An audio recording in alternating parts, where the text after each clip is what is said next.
Feeling nothing more than feeling. Hello everyone and welcome. Welcome to the June public meeting of the Worcester Tea Party. I want to thank everybody who came as speakers. I want to thank everybody who's come in attendance to see what we're putting on. If I could have everyone be upstanding, we will open our meeting as is our tradition with pledge of allegiance. We're just doing opening ceremonies here. So listen. I pledge allegiance to the flag of the United States of America and to the republic for which it stands, one nation, under God, indivisible, with liberty and justice for all.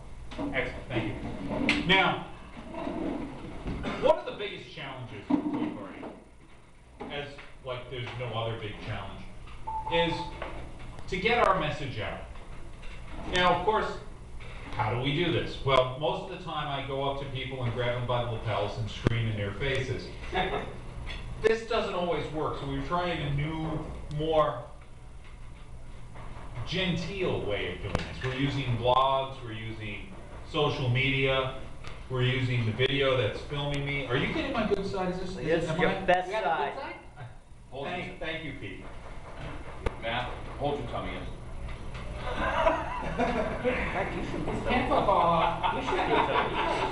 Don't drop your hands.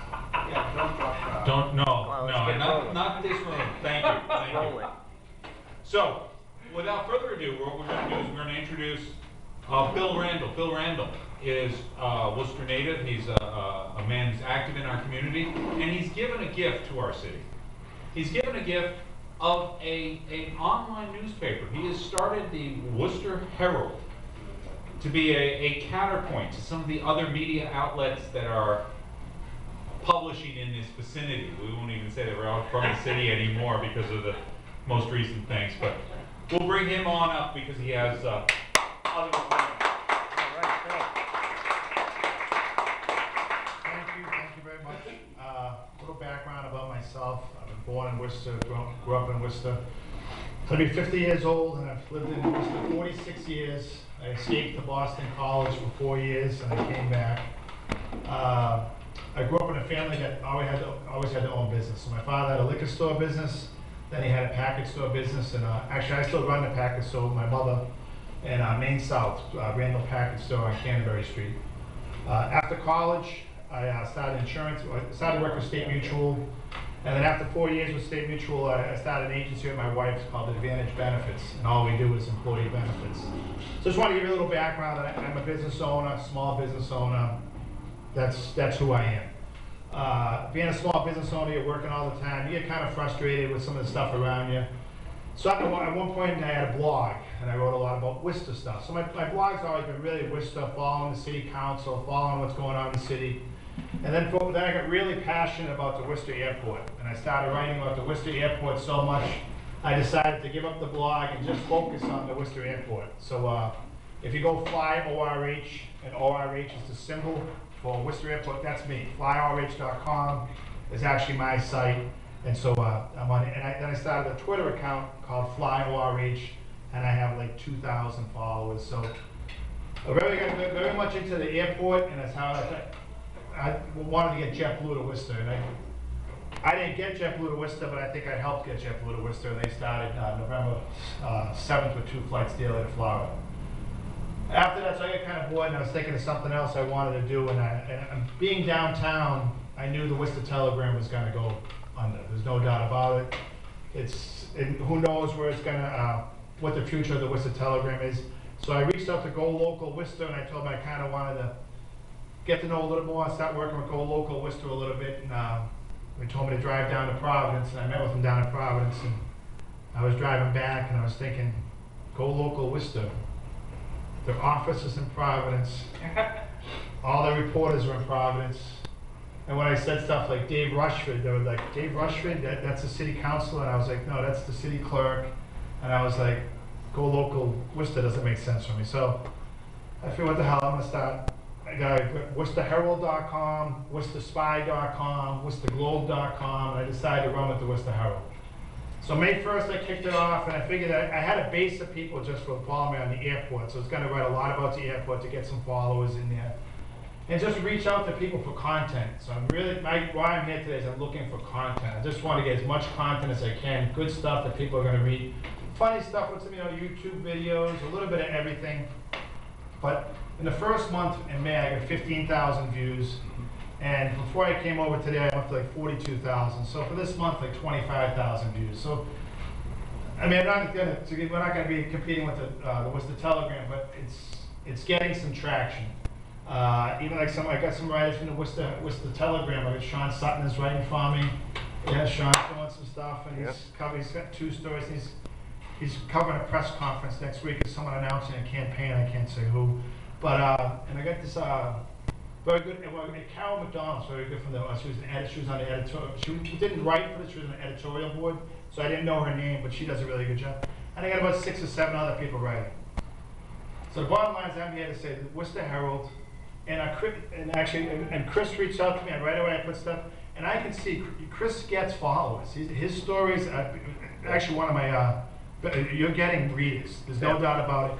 And use the Herald to get people to come back to your site. Yes. So when if you have a blog, you have probably more in-depth stuff that you want to get into, the Worcester Herald can get people to see you. Then at the end of your story, you can say, link back to my blog, follow me, and then you can get more and more stuff. And one day, this friend of mine, Ryan Clancy, just a guy who worked for CCR, I'm trying as an accounting firm. It's Colin Shit. And they got bought out a couple of years ago. And he got downsized. He wrote a story about being downsized by CCR. Just a friend of mine. It got picked up by this national accounting magazine. It is off the charts how many reads his story's got. And he's getting tons of comments. He's gonna do a follow-up story on all the comments he got by being laid off by CCR. So I'm gonna say it today, say Bill, and I didn't bring any cards, sorry, but it's very simple. Bill@worcesterherald.com. So if you wanna write, you can't be obviously you can't be swearing, it's common sense wise, but anything you want to write about, and really think of it as a way to get your word out there, to get people to follow you, and just I think you can have a lot of fun with it. And the last thing I really wanted to work on, I mentioned this to Brad last week, I also want to cover I'm really impressed by Mass Fiscal, the job they do. Nice. And I would think locally, people don't know the way people vote. I really want to have a scorecard for the election coming up, and pick 5 votes, whatever the 5 votes are, just say these are the 5 votes that the state rep took. So the current state rep doesn't have to even answer, you just say they voted yes, no, so Brad or someone running against him can say on those same 5 votes, I'd vote this way. So almost have our own local scorecard, so people can, they get to know exactly how people are voting. I tell you, I don't think people have any idea how the local state reps or state senators vote. So as a Worcester Herald, we're going to work on that. But love to have as many people on board as possible to write. And I'm done. If anyone has any questions or anything, I'm done. How much of the paper, how much of your website is news versus commentary? It's probably 50. I mean, it's 50-50. I try and make a lot of fun stuff in there. I put Spider Gates, YouTube. I mean, you got to go see it. So try and do a little bit of 50-50. So commentary and news probably 50%. The other 50% is Landon Donovan has a new ad. I mean, has a new YouTube video on. It's pretty funny. Him laying at home because he's not on a team. So I try and make it so interesting that people are going to see news, but also see stuff that's kind of funny. And you'd be surprised. One last thing is that if you do stories, people love YouTube videos. They love tweets. So when I say about online stories, if you can tell a story, but then also have a YouTube link, then the people really get into that and they follow that. So that's so I'm saying, to answer your question, I'm trying to make it a fun thing, not just news. That's news, commentary, and at the same time, there's some fun stuff. Go ahead. Okay, the obvious question that the mainstream is going to ask you is, if you're having other people doing your writing for you, what controls are you going to have to make sure that report X is straight? Who's the person editing and confirming? Well, I guess I am right now, so I mean, I guess that's going to be something, a bridge I'm going to have to cross when I get more and more stuff in. But I mean, I kind of look through everything real quick and make sure everything looks pretty good. But I guess I'm gonna have to work on it 2 months in. But I'm taking, I guess the thing is too, is I'm taking anything and anything anyone wants to write, all points of view. But I think there's a real need for like the Tea Party conservative, they're not getting the word out there. That's where I can help and get some word out there. Go ahead. So actually, Pete, you asked the question, but you may have the answers because you've got 7 people writing for you. And Skip, you're on the phone. Can you hear us? I can hear most of it, yes. Okay, and Skip has about a dozen people writing to him on Granite Club. So Pete, why don't you tell us how you maintain quality? What I do is I check the writers I've chosen, were already on these beats, who have been writing on their own sites. There's a couple of people who are writing pure commentary, like Pastor George Kelly writes pretty much pure commentary or some history. And the other people, again, I made it a point to follow people who are actually at events, actually tweeting out events as they're happening. No, That's how I do it. no, that's why I got some guys that are real seasoned, like the Sean Suttons of the world this season. But I know a guy who loves soccer. He doesn't write very, so I'm saying, if you're not like the greatest writer in the world, you'll get better. Jose's been writing about the World Cup, and he's wrote 4 stories about the World Cup. Every story gets better. So I guess, I don't think you have to be the best writer in the world. You can be just average, you'll get better. The more you write, you'll get better, and we'll get better together. That's it. Go ahead, sorry. No, it's quite The question that I have for you is, if it's factual, how earth-shaking would you want to cover stories like if there was something that, that somebody found out about that needed to be reported, yet the average media wasn't covering it? I would love that story. That's the goal here, against those deal break. I don't want to shy away from that stuff, but I don't see me getting those stories out of the gate. I'd love that. That's what I'm saying. The Kittle downsized by CCR, I'm telling you, is a great. It's been picked up everywhere, and so I love that stuff. Please send it in. You're in a kind of a regulated business, having a liquor store. Do you ever get concerns about being in the media and in the regulated industry like that, where the city controls your business? I think I'm pretty fair, but when I criticize the city, I'm not calling them. No, I guess not now, not yet. I guess, you know what I mean. But I hope I don't have to be. The year's only half over. Yeah. Whatever. Okay. Thank you. All right, thank you.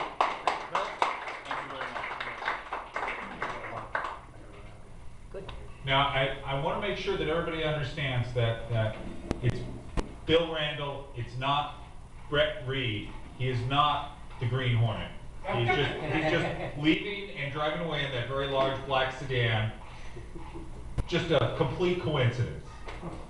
Now, look, the way we envision this meeting is we have several notable bloggers, Rob Eno, Pete, Skip. We have people here from other places, and the idea is to have an interactive meeting here. We want to try and break down this wall between providers of content, consumers of content, consumers of beer.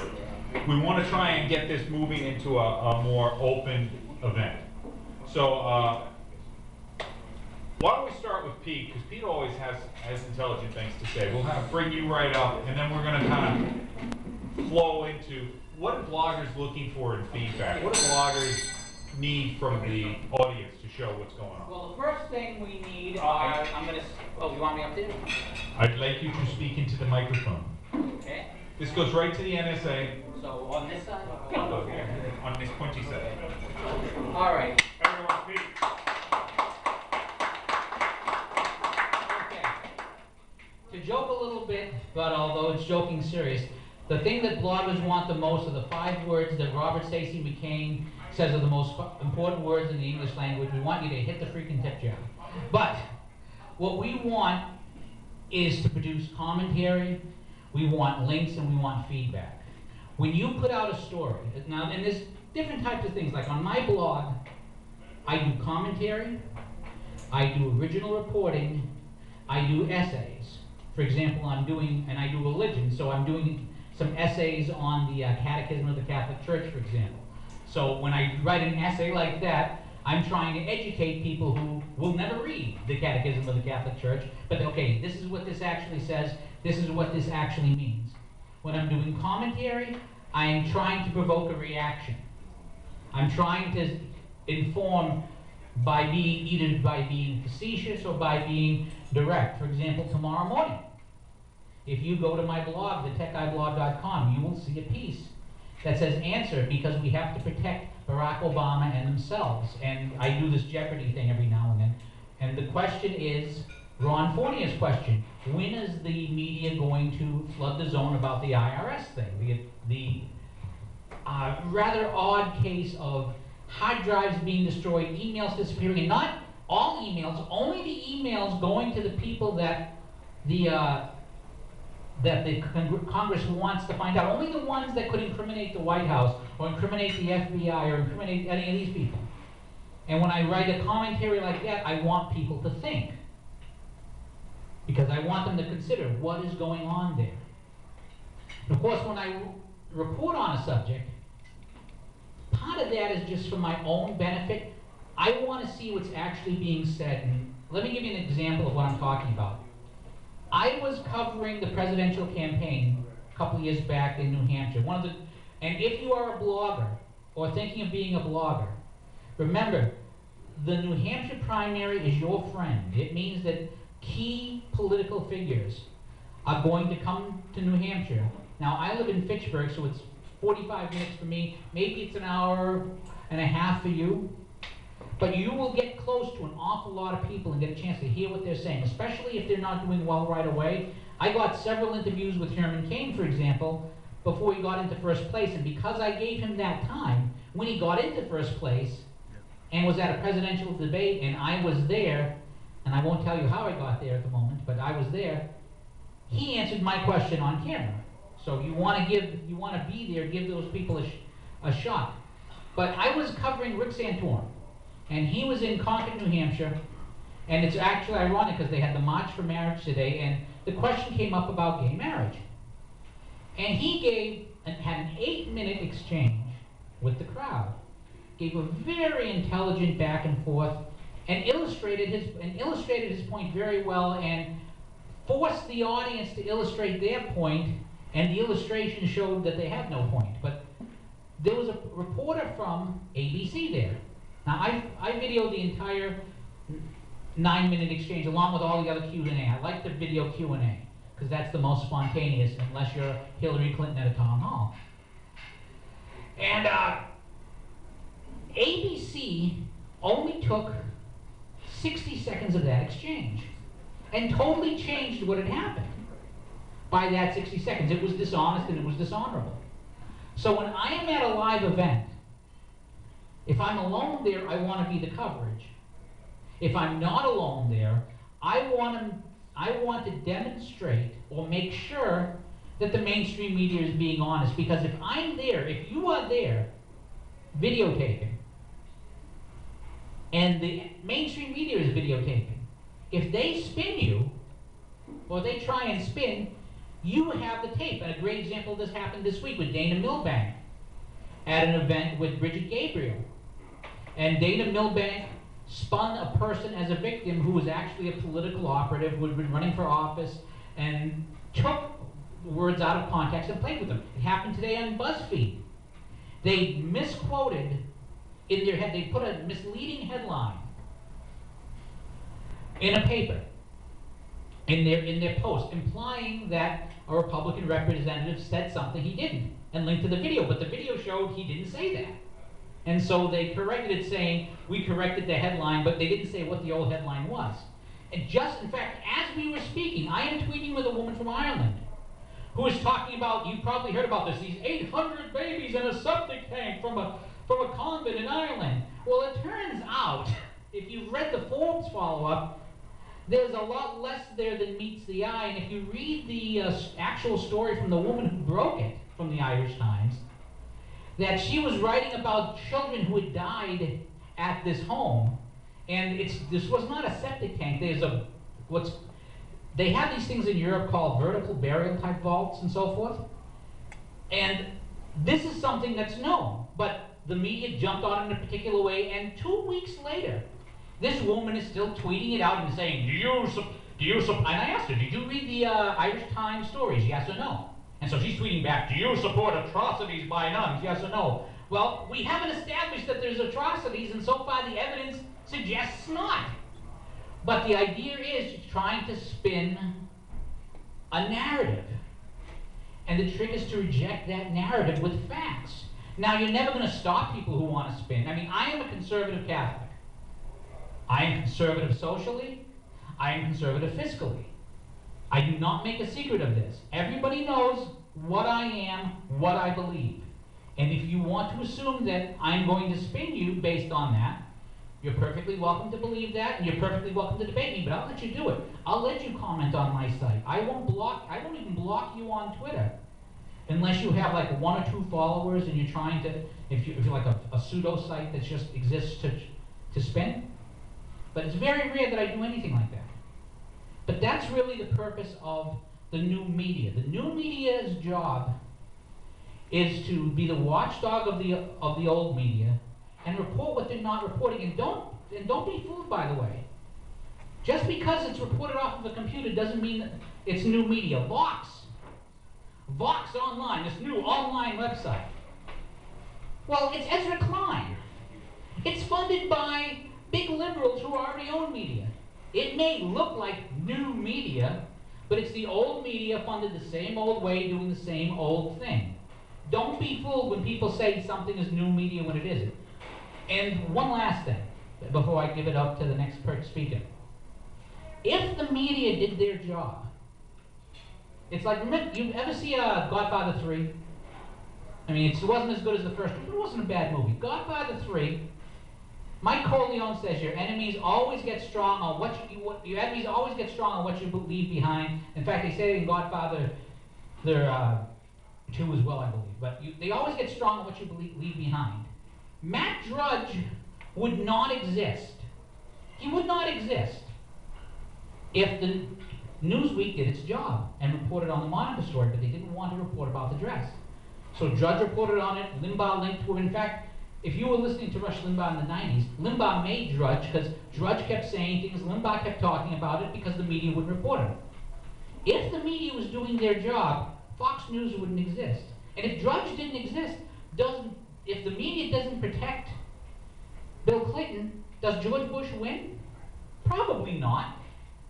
They don't realize that it's their own destructive stuff. As long as the media chooses not to do their job, pretend that they're not doing, while pretending they are, that's the fault. I don't care if they're biased, as long as they admit it, they don't. As long as they continue to not do their job, I will have one, and so will my writers have one. And that job only exists with the help of, and I make my living from people who buy ads on the radio show or hit the tip jar. So I'm going to repeat those last 5 words from Robert Stacey McCain. Hit the freaking tip jar, because that's what pays everything.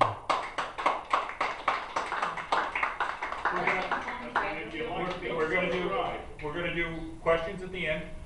We're going to do questions at the end. I want to try and get everybody to get a chance. This is very quick. Go ahead. What is the name of your blog? Funny, I never mentioned that, did I? The Tech Guys blog, DATECHGUY blog, not the DA, because I'm Sicilian. Like that's the guy, yeah. Thank you. We're also very honored to have with us Rob Eno of Red Mass Group. I know he's a Republican, but really, we deserve a little bit more applause than that. Come on.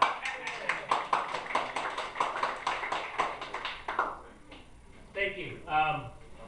I've given a version of this talk a bunch of times, but my guiding light in all of this is something that Andrew Breitbart once said. The truth isn't mean, it's just the truth. Amen. All right, that's what all of us are doing, what Pete's trying to do, what I know Skip does up in New Hampshire, has been doing for a long time. It's really what you're trying to do. And like our friend from the Worcester Herald said earlier, people don't know what their representatives are doing. And especially Republican activists and Tea Party activists don't know what their Republican representatives are doing. And it's something that I pride myself on. Yes, I am we get past primaries and the Republican 9 times out of 10 is better than the Democrat. But your Republican representatives on Beacon Hill don't do the right thing all the time. They don't do what they tell you they're going to do when they run and they ask for your money and they knock on your door and they do these things. They don't. And the case that I always use is a few years ago, we all know how wonderful Obamacare or Romney Care worked in Massachusetts, drove up costs, all of these things. So the governor and the legislature want to do price controls in healthcare. And all but 7 of your Republican caucus voted for price controls in healthcare. I mean, it's communism. It doesn't work. And and then they'll give you the excuse, well, nobody told me to vote against it. Nobody came and said, you're supposed to have an ideology. So the next day, actually that night, I was looking. I get the roll call, put the roll call up, put the 7 people that voted for it with their donation links and said, give them this. Put the 25 at that point, or 24 Republicans that voted against it, or for it, put their names up with their phone numbers and their emails, and told people to call them. And then took to calling it the Jones-Patrick Care vote, because Brad Jones is the minority leader of the House, and he was the one supporting it on the Republican side. Well, it comes back from conference committee, it was flipped. There were like 5 Republicans that voted for it, and the majority didn't, because people were watching, and we see it time and time again. And I've been told by some of the, our friends in the legislature that a lot of these reps are actually afraid of being outed by me for their votes when they vote on stupid stuff.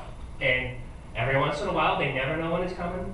They never know what issue's gonna get me going, but I'll put it up. And one of them is, the one that yesterday happened is, they're trying to do the Disclose Act in Massachusetts. Now, I used to be a guy that said, campaign finance laws, there should be no limits, but there should be 100% disclosure. And to do that, the IRS has kind of changed my mind on that thinking. And Barney Keller, I don't know, how many of you know Barney Keller used to be, how many know John Keller? Yeah. From Channel 4. Barney is John's son. He was at the party. He now is the press guy for the Club for Growth down in DC. There is nobody besides maybe Heritage Action that's more, that looks out for these people. So if you look at, Barney has a really good thought process on this, and I would urge any of you to ask any of your friends. Now I'm going a little bit of a tangent, but I'm sorry. On the campaign finance issue, if somebody starts going off on campaign finance to you, just stop them and say, do you think the government should keep track of all of your political activity? And most people will say no. And then say, not only do you think that they should keep track, do you think they should put it on a website so your neighbor, potential employers, and other government agencies can see? And they go, no, that's preposterous. And then you say, have you been to the FEC lately? Because that's what it is. You have the right to anonymous speech. McIntyre versus the Ohio Board of Elections, you have the right to anonymous speech. So back to the story. Yesterday morning, I put that up and urged people to call their representatives and their senators who were on the committee to vote the right way, and the 3 people voted the right way. And we're going to keep the pressure up when it comes up to the House to have people vote the right way. So that's where I think I make the biggest impact, is by not just, I think it's fair to say, and Brad might be able to back me up on this, but there might be a camera, so he won't. I may be the most hated man in both the minority and majority leaders' office on Beacon Hill. I think it is because we have to keep these people accountable. And actually, there's a lot of you that have seen it on Facebook, and we're got a camera going, so I can't say exactly, but I've started a new job with something new that's starting in the fall, and we're going to, it won't just be Massachusetts people I do this to. You know, and the one thing that really gets me, and I'm paying a lot more attention to national politics now, because of this guy, Kevin McCarthy, that just got voted in to be the majority leader of the U.S. House. You went from Eric Cantor, who was moderately bad. He's squishy, he did a couple of things, he helped, the Obama administration, but, helps a lot of big business to get stuff. I don't know if you saw Boeing dropped almost 5 points in the week after he lost because the Exim Bank is not going to dead and not going to be redone, so Boeing is going to lose a big source of its funding. You can actually see Boeing stock did a cliff dive directly because of Eric Cantor's loss. The guy we just replaced him with today, Eric Cantor does everybody know who, you said the Mass Fiscal Scorecard ever? Heritage Action for America. Go to heritageactionscorecard.com. They do what Mass Fiscal does at the national level, and actually, they stole it. Mass Fiscal stole it from Heritage Action. Their printed pieces look exactly the same. Eric Cantor had a 62%, which is this year, which is pretty much the Republican average. Kevin McCarthy has a 42%. Under 50%. Which puts him right up there with Scott Brown, right. 62%. Yeah. Well, my friend Scott, who I am very good friends with, doing the project that I'm doing has made me want to put my head through the wall. Just saying. Love Scott. He's going to be much better than Gene Shaheen. I don't know if Bob Smith can beat him, but he's going to be much better than Gene Shaheen. We're determined to stop him. Yeah, I understand. Believe me, I understand. But he will be much better than Gene Shaheen. But okay. Basically, sorry. No, I'm rambling and no. The night is young. There will be plenty of time for poking holes in the air and for hand-to-hand combat over what candidate you like and don't like. Now, I would like to bring up my close personal friend, John Weston. John Weston is a little different. He doesn't write. He talks. He believes in the spoken word. He has a radio program that is on 2 nights a week, 2 mornings a week, too infrequently for most of us. John, come on.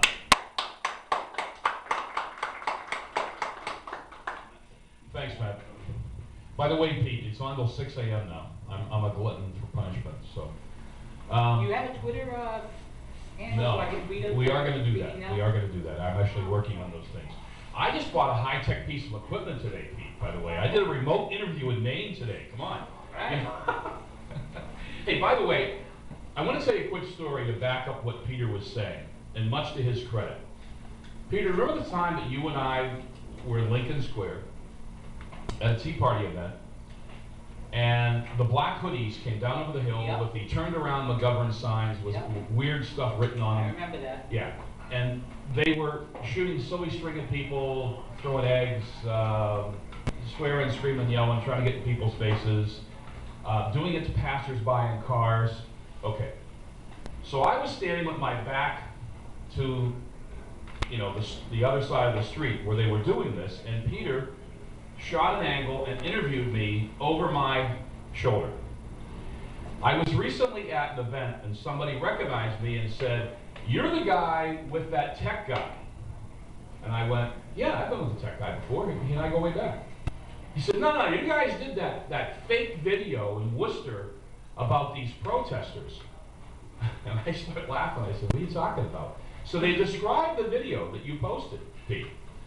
And they proceeded to tell me how it was fake. And I stopped them and I said, "You know something? You're absolutely correct. Peter and I, who have had no income for the last better part of half a decade, hired over 1,000 extras with cars and trucks and police and young kids to all converge down there and stage a fake protest." But anyway, much to Peter's credit, if it happened, and that's the way it happened. And that's what I'm trying to do on the radio. Sometimes people are a little surprised when I speak favorably or kindly to somebody that a lot of people, let's say conservatives, don't, because I believe in being fair to both sides.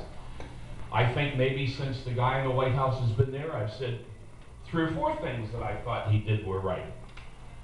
course, I probably said 3,000 or 4,000 things that I thought he did was wrong. And the same thing with Mini-Me, you know, our governor. But the whole thing that has to happen for us to go forward is we have to stick to the morality of being honest with what is going on. Rob does it, Pete does it, Granite Rock does it, and this is why I think we're being successful, and why a lot of people really want to pay attention to what we're doing. Someone asked me the other day, they said, well, you know, they asked me about going to work for some things and, you know, some other stations and doing some other things that I've been doing a little bit with. And I said, look, you don't understand. I don't want to get paid by a station. I buy the time. And they looked at me like I had rocks in my head. I said, well, yeah, I need to pay for the show. I need to, you know, I mean, we all have to cover our expenses. And I would like to make some money. Station, if I work for a station, that means they control what I say. So I would really urge anybody in this room, or if you know anybody, if somebody has a desire to write, speak publicly, or get on the air, or get on a local TV cable channel, be truthful and be honest and just do it. Because the more people that do it, the better we're going to be, and the level that we raise all these questions and all these things that are out there slightly higher each day the more we do it. So that's kind of what the gist is. Thanks.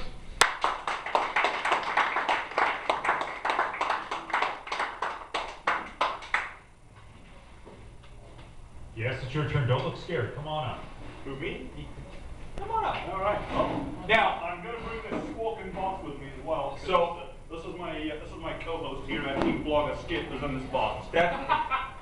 You know, he really is a person in the real world, but he isn't able to.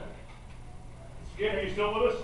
It's not. Where is Skip speaking from? What town? Skip is in Guilford, New Hampshire, about 2.5 hours north of here, and his boss kept him working late, so, yeah, this is what happens when you work for Californians. I live a little closer, so I got away from my Californians and drove down here. So, why don't you say a little bit about, well, what is granite grok, and how did you come up with this word grok? What's all that? Skip, founder, tell us all about it. Sure. We started Granite Grok in 2006. Granite for the granite state of New Hampshire. Grok comes from a book by Robert Heinlein, Stranger in Strange Land. He was one of the premier science fiction writers, golden age of science fiction in the 50s and 60s, and that book is about a human boy who was raised on Mars by Martians. So grok is a made-up Martian word that means to understand deeply and fully. So granite, as solid as granite, grok, we understand New Hampshire deeply and fully. We concentrate on the culture and politics and how they intertwine, but mostly we have fun because we annoy people. We write from a conservative, libertarian standpoint. In fact, we're the premier blog in New Hampshire. We write from a standpoint of both the U.S. and the New Hampshire constitutions. I also write, as Pete does, as a practicing Catholic, as an evangelical Christian. But we also look at the Republican Party platform. So we not only go after Democrats, but we also go after rhinos. And here in New Hampshire, being a rather small state, small population, we name names because we know who they are. We meet them all the time. They don't like it, but we try to write consistently, as the previous speaker just said.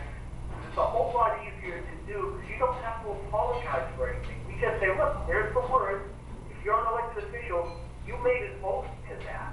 You're supposed to keep that, not only to the letter, but to the spirit of that. And if you're a Republican, these are the ideals that you're supposed to be in favor of. We're lucky here in New Hampshire to have a fairly conservative GOP platform. And we write about everybody. And we don't care whether you're a Republican or a Democrat. You cross those fundamental values, you will hear from us. And several people over and over again. And we don't care whether you're just a lowly one of 400 House reps, or if you are the NHGOP chair. We will come after you. If you are a journalist, and I like what was said earlier,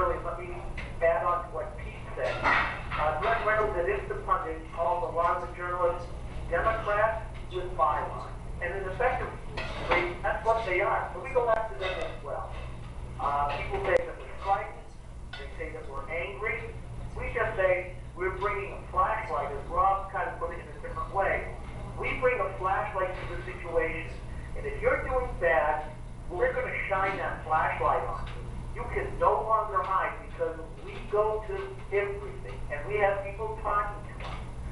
We're a bunch of techies, so we have a whole system that if I had been able to get out of work on time, see it, I'd be live streaming. We do all kinds of live events, try to live stream the events that we go to. We have an internet radio show every Saturday morning. But if there's an event that we can get to and we've got power and Wi-Fi access, you'll see us with cameras and a soundboard and headphones and all of that stuff. Rob joins us from time to time. Pete is a frequent guest at our tables at different events because we try to do one thing that the main media can't do that Pete touched upon. They'll give you 30 seconds of video. We'll give you the whole 2.5 hours of an event. We'll chop some stuff up if there's a question and answer, like Mike just did on Tuesday night. But we put up the whole video because we want to show context, which is something that the main media is no longer doing. Exactly. We did a whole debate last night. I got it all posted this morning. Right. And I am blessed that people like Mike and a few other folks write for us. All of us have full-time jobs. None of us are full-time bloggers. As Pete can tell you, it's hard to do. It's very hard to do, especially up here in the Northeast. But a professional blogger is, unless you're writing for an establishment type situation like Pete was talking about, to be solo is extremely difficult. So we all do this not as a full-time job, but after work and on the weekends. In fact, my son just told me, Dad, you've got 2 full-time jobs. I go, yeah, and here's the reason why. Yeah, one of them is one set on the money. Fortunes and good names for our freedom. My 2 sons, one fought in Iraq with the U.S. Marines, and the other one spent a whole year as a door kicker with the 101st Airborne. I cannot face my grandkids with that question that Ronald Reagan asked, or the story that he told, where, Grampy, what were you doing when your freedom was being taken away? And I can say, without fear, this is what I was doing. Because, frankly, the other side, the Democrats, are out to destroy those freedoms that we were given so long ago. And I'm going to close with a couple of quotes from the New Hampshire State Law Progressive, just to tell you what the progressive and the proper role of government is to them. The New Hampshire State Rep. Chris Roberts, government has to protect us from our own stupidity. Lee Webb, the role of government is to legislate behavior. Laura Pantelosa, I don't care about protecting people's liberty.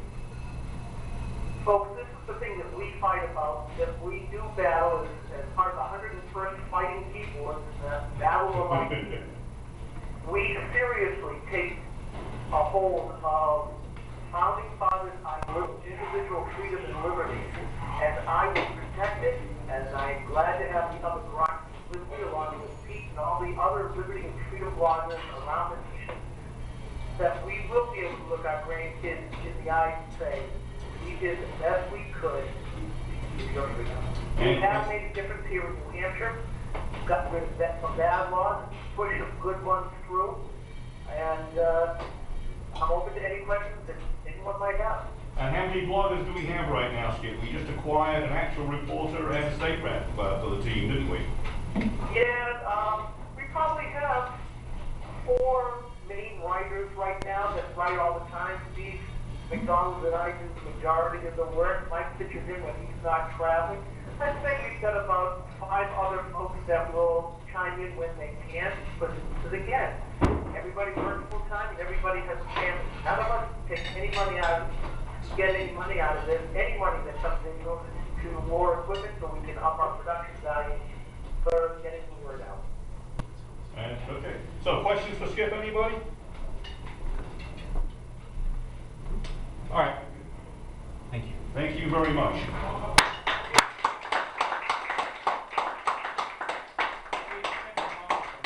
Now, I see everybody's going to be a little shy and we're a little concerned as to...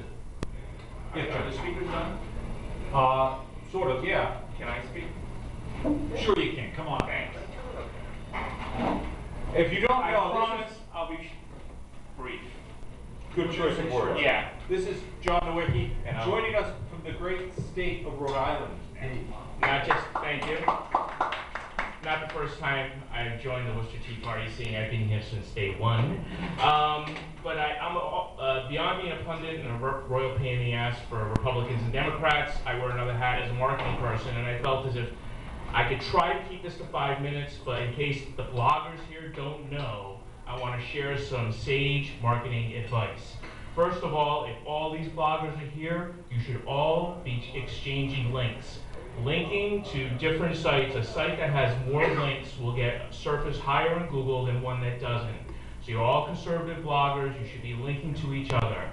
You should also be considering what the context of those links.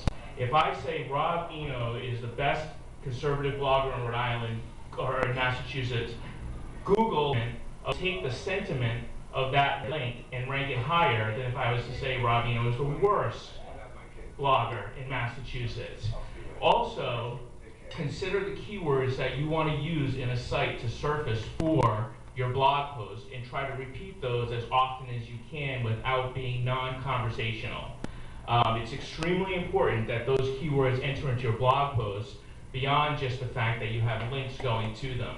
So I just wanted to share some of that advice with everyone, just in case you didn't know that, because this is how the left wins. The left was able to, at one point, be able to surface certain keywords about George Bush in relation to people Googling to them because they had a mass effort to get keywords and linkage on their sites to each other so to defame him. And I'm not a big fan of George Bush, but it works. And this is something that if we work together, we'll be able to do as well. And surfacing in Google on certain topics is how we change the minds of people in general who are not drinking, and sleeping this every single day like we are.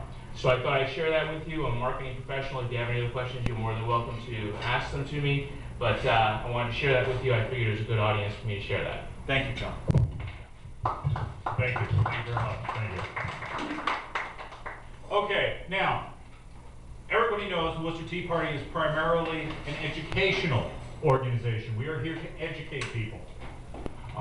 We don't have blackboards. I don't wear a little funny professorial hat. We don't do things that way. We try to do things a little differently. I believe the only way that we can actually learn is learn by doing. How did your dad show you how to tie a tie? He stood behind you, he strangled you a little bit, he twisted your fingers, but you learned how to make a tie. And now, even to this day, when the occasion requires it, you can wear a tie, right? What I want all of you guys to understand is our choices are very limited. If we are going to win, we have to focus on 3 things. One of them everybody's already said. We have to focus on the truth. Good idea, because the truth is our friend. Second, we have to be positive. The reason why there's not 10,000 people in this room and not enough beer to go around, by the way, Sam Adams, official beer sponsor of the Worcester Tea Party, is because sometimes we are a little dour because we are talking about losing our freedom. We are talking about the collapse of our economy. We are talking about that our sons and daughters don't have the jobs and the careers that they want. And lastly, we got to know who our friends are. Today, these people who have come, some from very far away, are our friends, and we must support them. Yes, hit the tip jar. Yes, link to their sites. Yes, comments. Comments count an awful lot. We need to be turning the wheel as much as we can. Not everybody is as tech savvy as Ken is, but we need to be out there making our presence felt in the public square. That's how we do it. Bill Randall is offering us a golden opportunity that we can all take pride in here in Worcester. John, anybody who can actually list 2 words together in a sentence, he will have speak. He's allowed me to speak on his radio program. He is so committed to this cause. I mean, Pete is ubiquitous. Rob is ubiquitous at every noteworthy event here in Massachusetts. Granite Grok is a nationwide website that people are looking at from all across the world. We can get our message there with no more effort than typing it in. Now, I think everybody needs to have a swell of patriotic pride, and perhaps we can come up with a couple of questions to help us understand how we can best serve each other and serve ourselves in this sort of new media marketplace. Let's see, everybody's volunteering questions now.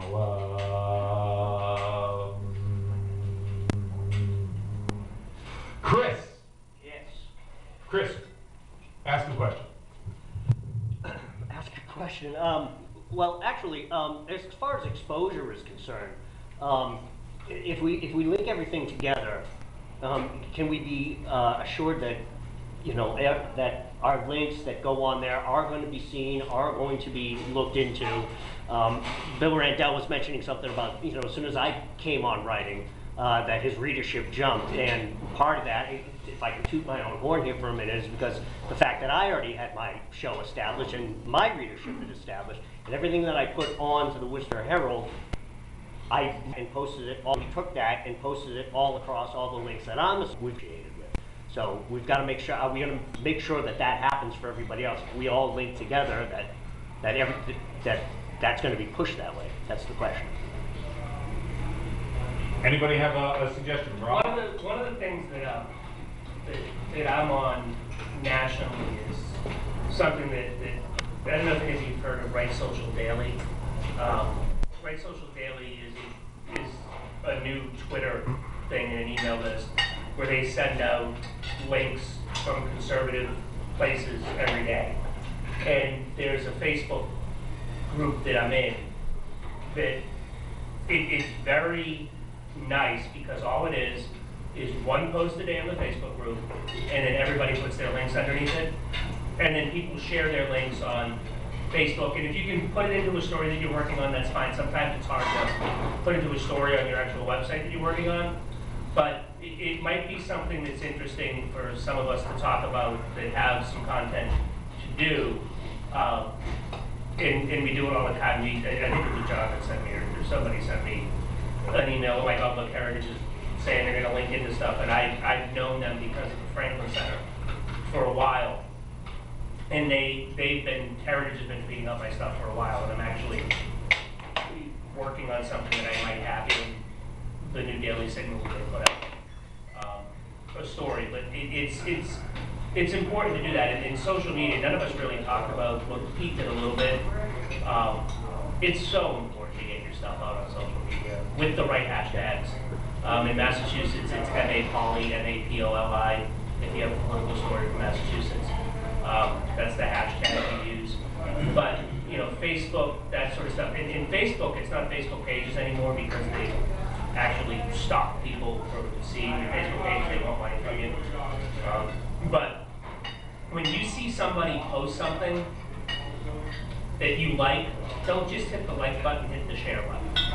And then ask other people to share it, because that's how you get things to go viral. Facebook's really screwed around with their algorithms. There's people I know that have 3,000, 3,500 Facebook fans on the fan page, and maybe 100 are seeing the post now, just because of the way that they've done the algorithm. So if you happen to see the post of one of these people that's on Facebook, just hit the share button, share it, because what ends up happening is Facebook thinks that it's worth sharing, so they'll serve it to more people too.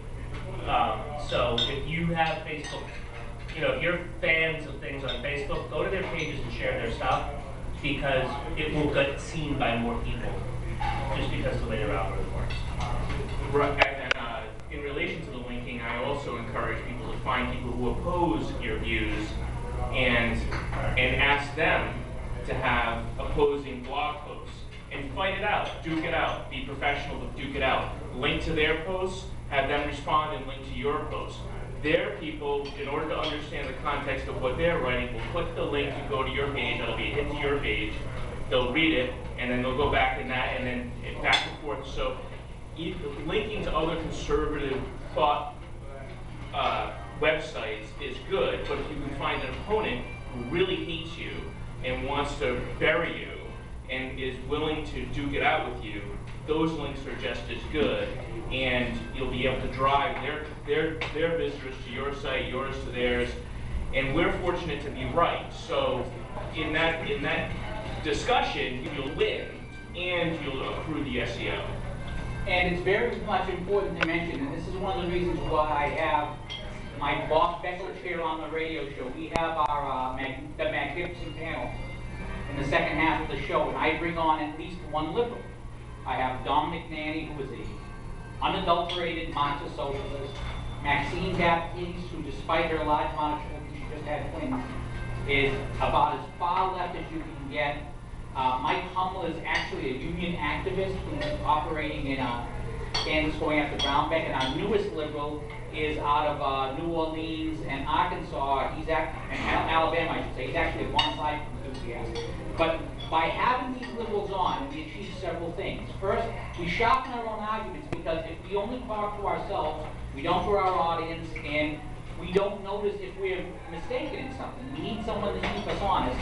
Second of all, we don't persuade anybody unless we get the liberals to listen. By having these people on, they promote the show, their listeners promote the show, and I mean, I don't know about you, but we can't help but be exposed to the mainstream media. But a lot of our liberal friends have never watched the Fox, have never heard a conservative argument unfiltered. That point is, by making that point, suddenly there is an unfiltered conservative argument that they are hearing for the very first time. And that's how you win. That is the way you win in the long run. You know, I don't think you win by converting liberals. It's more like independents, middle of the road, siding with conservatives. They're on the sidelines watching this debate. Right. Well, but by making that argument, like right now, I'm still having this argument with this Miss Ann Darwin on Twitter who's reading out stuff, and her argument, she's very much anti. Here's how she describes herself. PhD, free thinker, history, science, nature, vegetarian, animal lover, Darwin is my slingshot, she hates religion. And she's been hitting me over the Catholic Church. But I've been throwing, okay, she's talking about a scandal in Ireland. I'm throwing actual links to newspapers. And her people, because she has 10,000 followers, she hasn't blocked me yet, because she's busy saying how horrible I am, are getting those tweets, getting those links, and when she's over there, you're on the wrong side of history. When you do not have an argument, that's the argument you're saying. You come back with, hey, that's what they used to tell me about the Soviet Union. And all you have to do is get people to think, yes, but it's important to get the independence. But you'd be surprised how many people were I was a Democrat. I was a Democrat until 1992. And a lot of people who are in the conservative movement, from Ronald Reagan on up, were Democrats, but they never walked away from their party because they never heard the other side. They still think I go to church with people who still think John F. Kennedy is president and who still think the Democratic Party likes the Catholic Church. And they still put the little guy. And until they're challenged on that, they'll never change. One thing that I do, and you know, of course I do a little bit here and there to help, is I go on NPR every Friday morning on NPR. They know that on Point, which is filmed, recorded here in Boston, they never have a Tea Party person. They have one Tea Party person on once, and they cut his mic off. And I heard this. And I said, well, geez, why do they never have Tea Party people on? Oh, I get it. It makes too much sense. So they have a weekend review program. So I always show up and I put up a bunch of links to the stories that I know they're not talking about, like before anybody else was talking about. I put up all the links to the Phoenix VA, talking about all of our people in the VA's hospitals that are not being served, and how this is, you know, Obamacare that's coming towards us. You know, variety of things like this. And I, of course, have to deal with the slings and arrows of outrageous fortune from these angry liberal people who will, you know, call me all sorts of wonderful names, which they really don't know what they mean, because obviously, if they did, they wouldn't use them so freely. That being said, but now everybody there also knows that we had the Wiffle Ball Classic, and the Worcester Tea Party team beat all other teams that showed up and raised the most money for kids with cancer.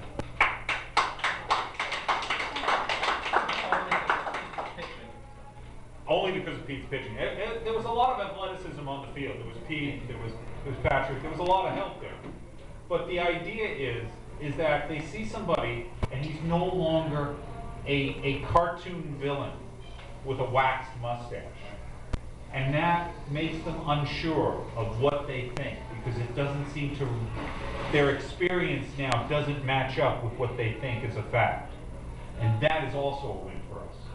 Remember, we are fighting against people. As much as we want to sit there and think that these guys have some sort of perfect machine that's going to be able to win elections and do all this, no, it's people. Just like us, just like here.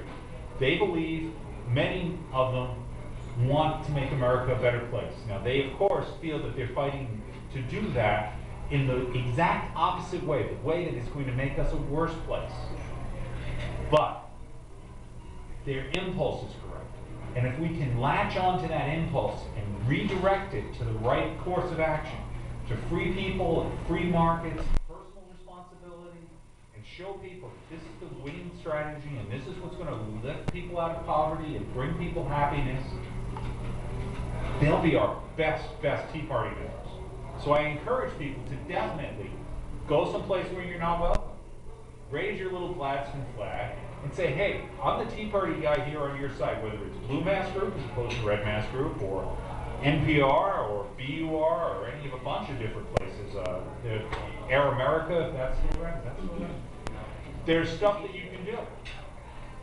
Nowadays, you, just like Rob was saying, don't have to do this as, you know, John Brown from 1 Main Street. You know that your children and your job are at risk.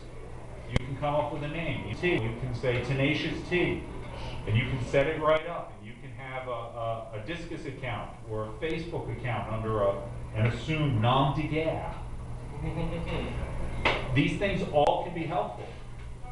If you have a right to speak out, you have a right to stand up for what you believe in, and this all goes into what we can do here. You don't have to set up a massive operation like Granite Rock. You don't have to buy hours and hours of radio time. You don't have to invest in search engine optimization stuff like you know Rob has.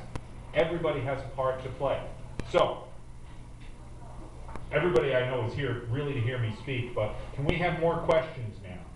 I got a question. I'm just wondering from Future Tech Guy and Granite Rock, what was your most popular blog in terms of viewership? I can actually pull it up. There was a piece I wrote that got picked up by Michelle Moss and got picked up by Rush Limbaugh. And I cannot remember. I cannot for the life of me remember the name of it. I actually have. Now, give me a few minutes and I can answer that question.